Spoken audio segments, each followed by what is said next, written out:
আসসালামু আলাইকুম প্রিয় দর্শক, সিলেট থেকে সরওয়ার আলমকে সরিয়ে দেওয়া হয়েছে।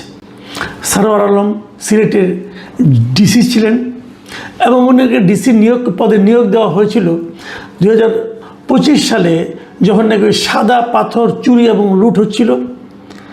সেই যে সংকট তৈরি হয়েছিল, সেই সংকটকে সামাল দেওয়ার জন্য সরওয়ার আলমকে সেখানে ডিসি পদে নিয়োগ দেওয়া হয়েছিল এবং নিয়োগের পর উনি সেই সংকটকে সামাল দিয়েছিলেন এবং খুবই সাফল্যের সঙ্গে উনি গত 1 বছরের মতো প্রায় 1 বছর, কারণ গত বছরের অগাস্টে তাকে নিয়োগ দেওয়া হয়েছিল এবং এই বছরের জুন মাসে তাকে সরিয়ে দেওয়া হলো 10 মাসের মাথায়।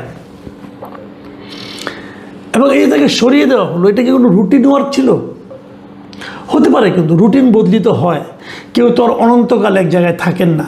হয়তো উনিও সে কারণেই রুটিনভাবে সরে গেছেন, হতে পারে। কিন্তু এর মাঝে কিছু ঘটনা ঘটেছে, যে ঘটনাগুলি নিয়ে আমার মনে হয় আলোচনা করা দরকার। এই ঘটনার সঙ্গেই ওনাকে সরিয়ে দেওয়া, প্রত্যাহার করার ব্যাপারটা জড়িত এমন দাবি আমি করছি না, কিন্তু সবগুলো দেখলে, ভালো মন্দ এবং বিভিন্ন ঘটনা প্রবাহ দেখলে অনেক কিছুই আপনাদের কাছেও কিন্তু স্পষ্ট হয়ে যাবে। একটা কথা বলি, ঘটনাগুলি কেমন। যেমন ধরা যাক, কদিন আগে, 1 সপ্তাহ আগে, জুন মাসের 12 তারিখে, আজকে 21 তারিখ, 12 তারিখের ঘটনা। 12 তারিখে জনাব সরওয়ার আলম ডিসি হিসাবে হযরত শাহজালালের মাজার পরিদর্শনে যান এবং সেখানে যে ওখানকার আয় ব্যয়ের ব্যবস্থাপনায় একটা স্বচ্ছতা এবং জবাবদিহিতা নিশ্চিত করার কথা বলেন।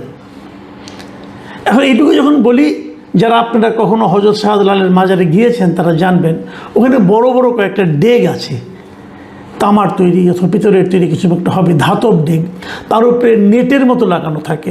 সেই নেটের ফাঁক দিয়ে আপনি আপনার মানত করা অর্থ, কেউ স্বর্ণ, কেউ নানা রকম গুরুত্বপূর্ণ মূল্যবান জিনিস ওখানে রাখেন তারা। এবং একটা প্রশ্ন কিন্তু জাগার কথা, এগুলো কোথায় যায়? কেউ কি জানেন কোথায় যায়, কি হয়? মাজারে যে টাকাগুলো আপনারা দেন, মসজিদে যে টাকাগুলো দেন, এটাগুলো কোথায় যায়? যারা ঢাকা শহরে থাকেন তাদের আমি একটা মাজার দেখাই। গুলিস্তানের সিনেমা হলের মোড়ে ওখানে একটা মাজার আছে, রাস্তার ঠিক মাঝখানে একটা মাজার আছে, গোলাপ শাহ মাজার। ওটা অনেকে চিনেন মাজারটা। দেখবেন সেই মাজারেরও ভেতরে চারদিকে নেটের মতো করে দেওয়া আছে, মানুষ ভেতরে টাকা পয়সা ফালায় এবং ওখানে তাকালে দেখবেন অনেক টাকা ওপেন পড়ে আছে, কিন্তু ওই জালের মধ্যে, নেটের মধ্যে টাকা ফেলায়। সেই টাকাগুলি যায় কোথায়? কেউ কি প্রশ্ন করেছেন? কেউ কি জানেন এই যে আপনার টাকাটা ফেললেন, টাকাটা গেল কোথায়? কে নেয় টাকাটা? এই প্রশ্নটা থাকলেও আপনারা খবর নেবেন। আমি বলে দেই, এই টাকাটা যায় হলো, ঢাকারটা যায় হলো সিটি কর্পোরেশনের কাছে। সিটি কর্পোরেশনের কাছে যায় এই কারণে, সিটি কর্পোরেশন এই মাজারটা দেখভাল করে, এই মাজারটা রিপেয়ারিং, এই মাজারটার এখানে থাকা এবং ওখানে গুছিয়ে রাখা, পরিষ্কার পরিচ্ছন্ন রাখা, এগুলো সিটি কর্পোরেশনের কাজ। সিটি কর্পোরেশনের টাকাগুলো নিয়ে যায় বিভিন্ন সময় এবং সেটা দেশের সরকারের নাগরিকদের নানা ধরনের উন্নয়নমূলক কাজে ব্যবহার করা হয়। প্রশ্ন হচ্ছে, সিলেটের এই টাকাটা যায় কোথায়? সিলেটের এই টাকাটা, মানে সিলেটের এই যে দুটো বড় বড় মাজার আছে, শাহজালাল মাজার এবং শাহপরানের মাজার। এই দুটো মাজারে যত মানতের টাকা পয়সা, অর্থ দান, খয়রাত যা আছে, দান বাক্সে যা থাকে, এগুলো কিন্তু সরকার নিয়ন্ত্রণ করে না, জেলা প্রশাসন নিয়ন্ত্রণ করে না, এগুলো নিয়ন্ত্রণ করেন খাদেমরা। ওখানে যারা খাদেম আছেন, খাদেমদের একটা বড় গোষ্ঠী আছেন, ওনারা এই টাকাটা ওঠান এবং এই টাকাটা ওনারা বাজারের উন্নয়ন কাজে ব্যয় করেন এবং যে মাজারকে পরিষ্কার পরিচ্ছন্ন রাখার জন্য ব্যয় করেন। যারা এগুলি করেন তাদেরকে পারিশ্রমিক হিসেবে কিছু দেন এবং খাদেম হিসেবে যারা আছেন তাদের বংশধর এবং আত্মীয়, তারাই কিন্তু টাকাটা আসলে নিজেরা ভাগ বাটোয়ারা করে নেন এবং তারা মাজারটাকে দেখভাল করেন। এই হলো গিয়ে ফরম্যাটটা। এখন সরওয়ার সাহেব বলেছেন যে না, এভাবে চলবে না, এটাকে জবাবদিহিতার মধ্যে আনতে হবে। কত টাকা এখানে জমা হচ্ছে তার একটা হিসাব থাকবে, টাকাটা ব্যাংকে জমা হবে, তারপর ব্যাংকের থেকে যা যা লাগবে, মাজারের কাজে যা যা প্রয়োজন হবে, ব্যাংকের থেকে তুলে সেটা করতে হবে। এটা আসলে একটা অনেক দিন ধরে চলে আসা যে প্রথা, সে প্রথার সঙ্গে সাংঘর্ষিক। মানে সিলেটের এই হযরত শাহজালালের মাজারে এই পদ্ধতিতে কখনো হয়নি, এতদিন ওই খাদেম পদ্ধতিতে চলেছিল। এটা হওয়াতে একটা বড় ধরনের, এটাকে অনেকে হয়তো লজিক্যাল বলবেন, আমি নিজেও মনে করি যে সারওয়ার সাহেব যে কাজটা করেছেন সেটাই লজিক্যাল, সেটাই হওয়া উচিত। কারণ বাংলাদেশের যে আইনও তাই বলে। বাংলাদেশে কিন্তু মসজিদ মাজারগুলো কীভাবে চলবে তার কিন্তু একটা আইন আছে, সেই আইন অনুযায়ী এগুলো জেলা প্রশাসনের দেখার কথা। কেবল তাই নয়, আমি আপনাদের আরও একটা আইনের কথা বলি। আপনি যদি শরীয়ত মোতাবেক আইনটা ধরেন, ইসলামী শরিয়ার কথা বলেন, একটা কথা মনে রাখবেন, মাজারে অথবা মসজিদে যখনই আপনি যা কিছু দেবেন, দেওয়ার সঙ্গে সঙ্গে সেই জিনিসটার ব্যক্তি মালিকানা লুপ্ত হয়ে যায়, সেটা তখন আল্লাহর সম্পদে পরিণত হয়। এই জন্য এটা আল্লাহ, এর মালিকানা, মূল মালিকানা তখন আল্লাহর উপর ন্যস্ত হয়, যেটাকে বলা হয় ওয়াকফ টু আল্লাহ। এটা হলো শরিয়ার আইন, কিন্তু আমি জেনে বলছি। আজকাল তো জানা খুব সহজ, আপনারা জানতে পারেন, অনেক আলেম আছেন, তাদের সঙ্গে জিজ্ঞাসা করলেও হয়। আপনি যখনই মসজিদে একটা টাকা দিয়ে দিবেন, সেই টাকাটার উপর ব্যক্তির মালিকানা একদম জিরো হয়ে যায়। যেই আপনি দিয়েছেন, আপনি বলতে পারবেন এটা আমার টাকা, ওটা তখন আল্লাহর অর্থ হয়ে যাচ্ছে, আল্লাহর সম্পদে পরিণত হচ্ছে। মসজিদে একটা কমিটি থাকে, বাংলাদেশের আইন অনুযায়ী প্রত্যেকটা মসজিদে 15 জনের একটা কমিটি হয়। সেই কমিটি ওই টাকাটা মানে ব্যবস্থাপনা করতে পারে, মসজিদের উন্নয়ন কাজে সেটা ব্যবহার করতে হবে, অন্য কোনো কাজে আপনি ব্যবহার করতে পারবেন না। এটা একদম আইন, এবং এটা শরীয়ত আইনও এটাকে সাপোর্ট করে। মাজারের ক্ষেত্রেও একই কথা। বাংলাদেশে মাজার কীভাবে, বড় বড় মাজারগুলি কীভাবে পরিচালিত হবে সে ব্যাপারে কিন্তু সরকারের একটা আইন আছে, এবং সেই আইনটা এভাবেই। আবার অনেক জায়গায় এরকম আইন নাই, যেমন আপনার আজমির শরীফে যে আইনটা আছে, ওটা কিন্তু ওখানে কিন্তু খাদেমদের নিয়মটাই চলে। যাও, খাদেম তারা বলে তারা হলো মঈনুদ্দিন চিশতির বংশধর।